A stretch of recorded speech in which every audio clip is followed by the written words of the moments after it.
Comment trouver ses premiers clients lorsqu'on est prestataire de services dans les domaines de la beauté? Tu viens de terminer ta formation, tu es prothésiste ongulaire, coiffeuse, esthéticienne, bref, masseuse, etc. Et tu ne sais pas par où commencer. Cette vidéo va t'aider. Mais avant, je t'invite déjà de t'abonner. Si tu ne connais pas cette chaîne, ici, c'est la Beauty Boss Academy. La mission de cette chaîne, c'est aider les jeunes entrepreneurs qui souhaitent se lancer dans le domaine de la beauté et du petit commerce. Notre but ici est de vous donner des conseils, de vous donner des astuces, de vous orienter pour que vous puissiez lancer, développer et structurer votre business. Un business rentable, un business qui va grandir pour vous faire devenir la future beauty boss que vous pensez ou alors que vous souhaitez être. Aujourd'hui, je vais parler de comment trouver ses premiers clients. Et je vais vous donner cette astuce qui marche, qui a marché pour moi, qui marche toujours pour moi et que certainement, ça va marcher également pour toi. Ce qui m'amène à créer cette vidéo, c'est que je suis tombée hier sur une vidéo YouTube, une jeune entrepreneur qui a créé son salon de coiffure, qui a payé de l'argent à une influenceuse et cette dame faisait un coup de clash avec son influenceuse en disant « je t'ai payé de l'argent, mais jusqu'ici, je n'ai pas de rentabilité, les vidéos que tu fais ne convainquent pas, donc du coup, il faut que tu me rembourses mon argent. » Par curiosité, je suis entrée dans le compte TikTok de la dame pour essayer de voir comment son salon de coiffure était présenté. Sauf que il n'y a aucune vidéo de son salon de coiffure. J'ai scrollé, il y a quelques vidéos, c'est-à-dire que c'est une nouvelle chaîne qu'elle vient de, c'est un nouveau compte qu'elle vient de créer.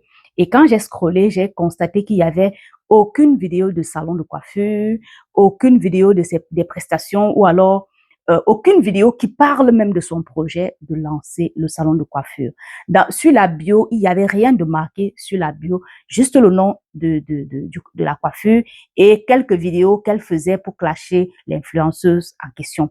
Et du coup, ça m'a motivé à créer cette vidéo pour vous parler de votre futur business. Si tu veux te lancer dans le domaine de la beauté, si tu veux créer ton business et que tu veux utiliser les réseaux sociaux pour avoir tes premiers clients, il faudrait que tu regardes cette vidéo jusqu'à la fin. De bout en bout, cette vidéo va t'aider. La première des choses à faire lorsqu'on veut se lancer dans un business de beauté, c'est de se poser cette question. En quoi est-ce que je serais différente de d'autres prestataires? Les salons de coiffure, il y en a. Les prothésistes ongulaires, il y en a. Je sais pas moi quoi, des extensions, les dames qui posent les extensions de cils, il y en a. Donc, toi, quand tu vas arriver sur un marché aussi saturé, qu'est-ce qu'il sera ta particularité? Il va falloir que tu te démarques. Tu peux te démarquer avec ta personnalité. Tu peux te démarquer avec ton histoire.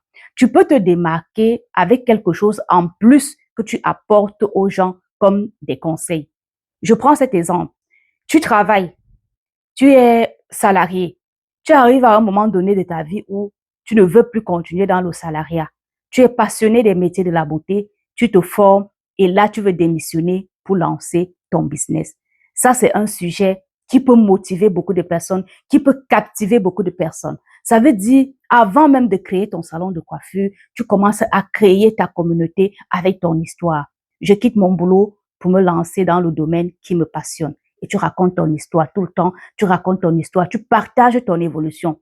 Ce que tu seras en train de faire, c'est de créer une communauté forte qui sera capable de te soutenir dès que tu vas lancer ton business. Ça, c'est la première étape. Il va falloir que tu réfléchisses sur comment est-ce que tu vas présenter ton business devant les yeux des gens. Si tu n'as pas cette thématique-là où tu te dis, bon, voilà, je vais seulement arriver, ouvrir un salon de coiffure, payer les influenceuses qui vont dire, bon, voilà, il y a un nouveau salon de coiffure, tel endroit, tu ne trouveras pas de clients parce que les salons de coiffure, il y en a partout. Les filles qui tressent très bien et qui tressent même à domicile, il y en a beaucoup. Il va falloir que tu te démarques avec, comme j'ai dit, peut-être une storytelling qui est ton histoire ou alors la maîtrise du cheveu. Peut-être tu maîtrises le cheveu afro, tu commences à donner des conseils aux personnes qui ont des cheveux afro, qui ont du mal à les coiffer. Tu donnes des petits conseils, tu donnes des petites astuces. Comment entretenir ses cheveux? Comment?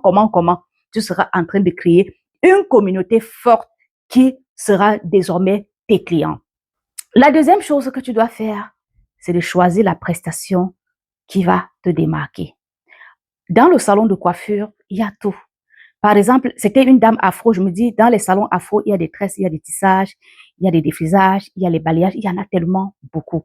Il faudrait que tu trouves une prestation phare qui sera ta prestation que tout le temps tu dois poster, poster, poster. Ça peut être le lissage brésilien.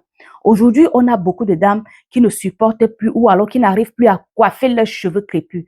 Alors, si ta technique principale, c'est du lissage brésilien, il va falloir que tu donnes des conseils autour du lissage brésilien en montrant comment est-ce que tu travailles. Tu dois montrer tes réalisations, tu dois montrer tes témoignages. Il n'y a rien qui convainc comme les témoignages, comme l'action. On doit te voir à l'action, on doit te voir coiffer. Et invite même les gens gratuitement, coiffe-les pour créer du contenu que tu vas partager. Le contenu où tu es en train de coiffer transforme des gens en clients à coup sûr. Je suis coiffeuse, je suis esthéticienne sur TikTok. Lorsque je poste une vidéo où je suis en train de travailler, minimum c'est 2 à 3 clients. Et j'ai même des vidéos qui sont tournées depuis que j'ai épinglé sur mon TikTok qui me ramènent des clients tous les jours. Pourquoi? Parce que les gens me voient travailler, les gens voient ma transformation. Ils savent que cette prestation-là, c'est moi qui l'ai réalisée. Parce qu'aujourd'hui, tout le monde peut aller choper les photos un peu de partout et mettre sur son compte. Mais le fait de te voir travailler, tu commences une réalisation du début à la fin. On voit le résultat, on voit la transformation. Ça captive les gens et tu auras des clients. La troisième des choses à faire, fais un show autour de ton lancement. Fais un show, c'est-à-dire que pendant que tu présentes tes réalisations, pendant que tu présentes ton projet, pendant que tu fais participer à tes clients, enfin à tes futures clientes, ton projet, tu montres comment tu as trouvé le local, tu montres comment tu es en train d'aménager, tu les poses des questions, tu les fais participer en disant voilà, j'hésite entre la couleur beige et la couleur, je sais pas, violette.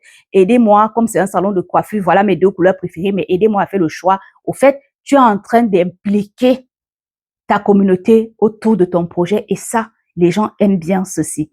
Il faut donc que le jour du lancement doit être comme une sorte de fête au fait.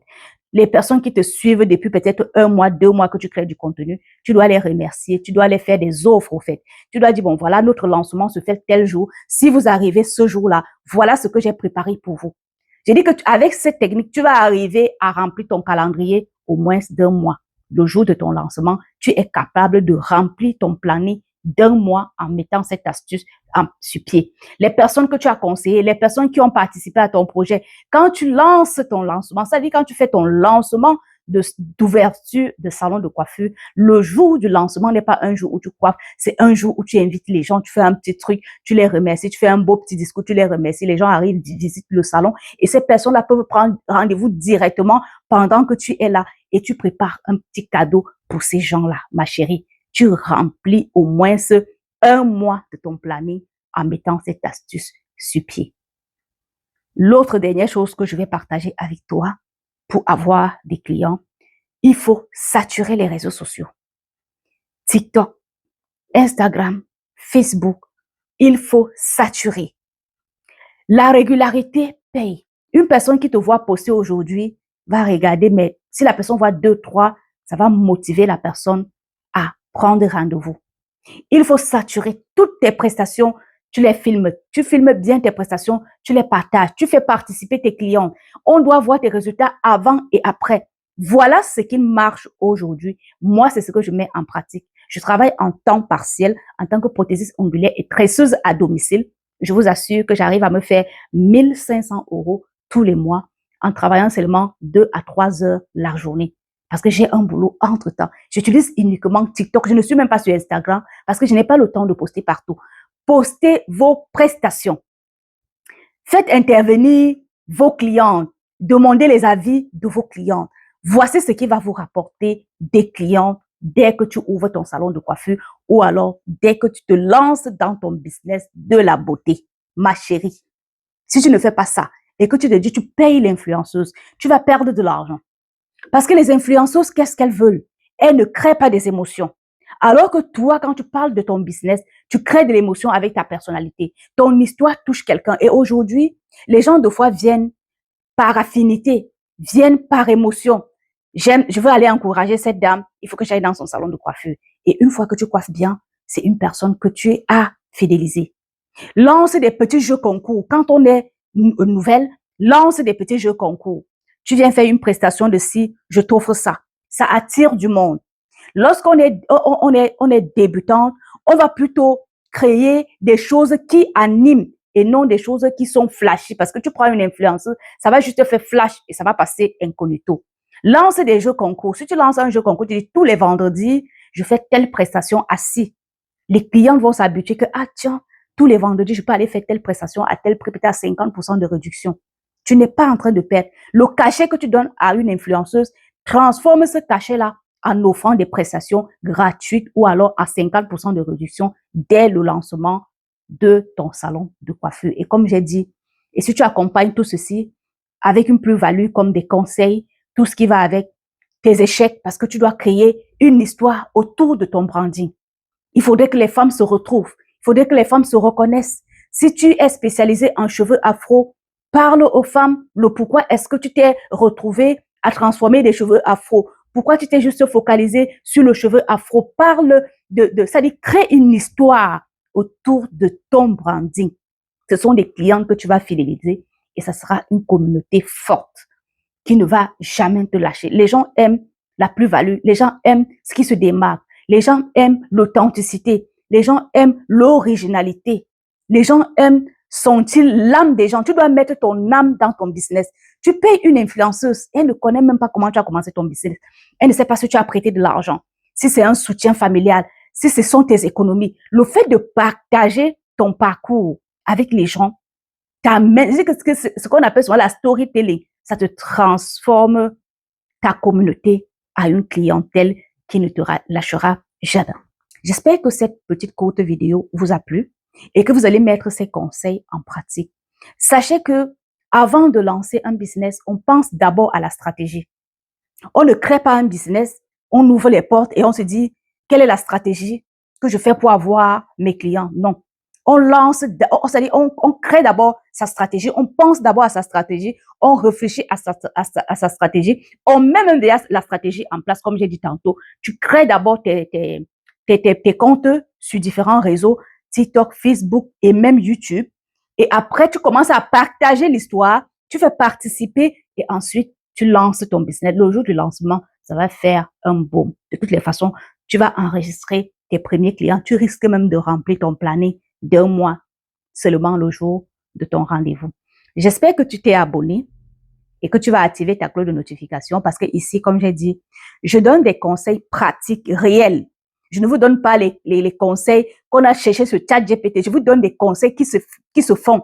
Les conseils que moi-même j'ai fait, ça a donné et que je continue de faire aujourd'hui. Ce sont ces conseils-là que je vous donne. Les conseils de la vie de tous les jours. Ce ne sont pas les conseils des livres. Tu mets ça en pratique, tu auras tes premiers clients. Va essayer et reviens témoigner en commentaire. On se dit à très bientôt pour d'autres astuces. Restez scotchés sur la Beauty Boss Academy parce que bientôt là, tu seras la Beauty Boss de ta famille. Bisous!